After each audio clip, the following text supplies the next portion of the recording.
Coach, with the roster moves that you guys have made, with the moves that they have made, what changes about your approach to this matchup? Nothing really. Their core is still the same. We know that Anthony Edwards is a tremendous player, and you lose a guy like Cat, but you bring in a guy like Julius. You add a DiVincenzo off the bench. Mike Conley, Mr. Consistent. McDaniel's one of the best perimeter defenders in the NBA.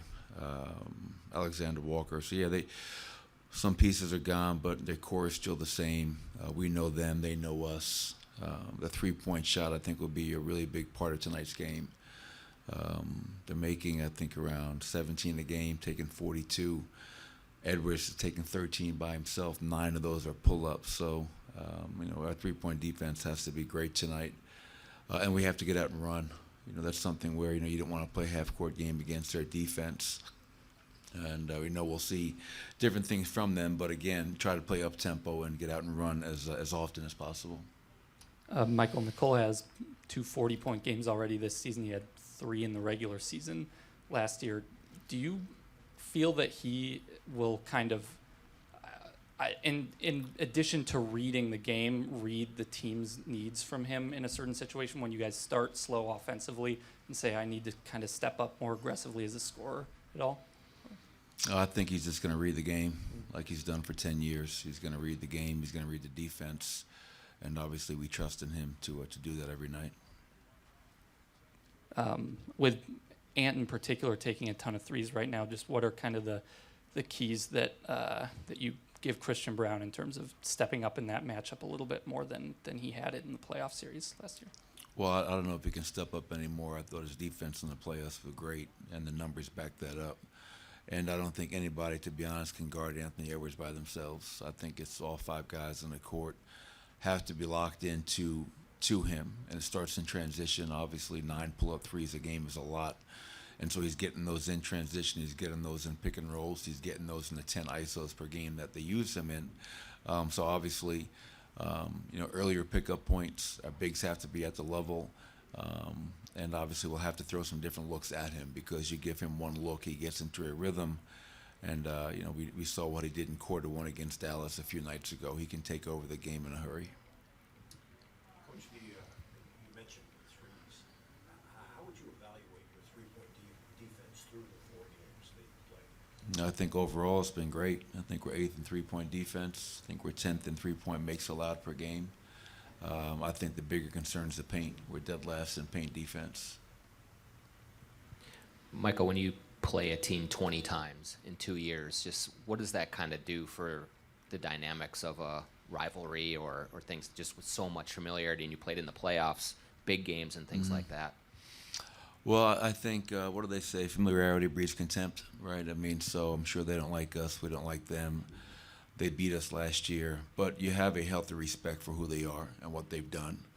And, so you always go into every game with confidence in who you are. But, obviously, Minnesota beat us last year in 7 games in a crazy series I've ever been a part of in many years in the NBA. But it also gives you confidence of knowing who they are, what they do, and how they do it. And so you're not playing a new coach, a new system, a new roster. So hopefully we can use that. I'm sure they're hoping use that to their advantage. But when that jump ball goes up, I think all this stuff goes out the window. Each game takes on its own personality, and hopefully we can do a lot better job tonight. I challenged our players. We got down 15 in Toronto, came back and won. We got down 17 in Brooklyn, came back and won. Against that team, we can't get down 15 or 17 and expect a fourth quarter comeback because they're just too loaded. Coach, you mentioned McDaniels defensively and just the length of this team on that side of the basketball. Did you talk to Jamal Murray about what to expect? What are you expecting from him, or how can you help him out there to relieve some of that pressure? Well, yeah, Jamal's got to help himself. His teammates have to help him, getting him open, better setups, better screening.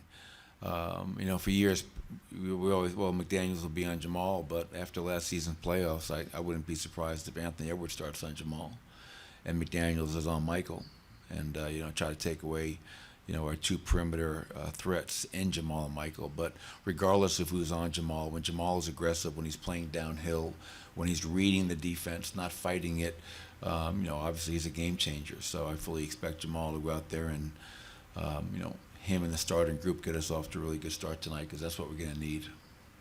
What do you think Russ maybe is starting to figure out or needs to continue figuring out about his fit with the team? Well, yeah, he's coming off of his best game in a very early season. His productivity in the Brooklyn game was great to see. Got to the foul line 10 times, made all 10 of his free throw attempts. His defensive discipline and activity, the edge that he brings.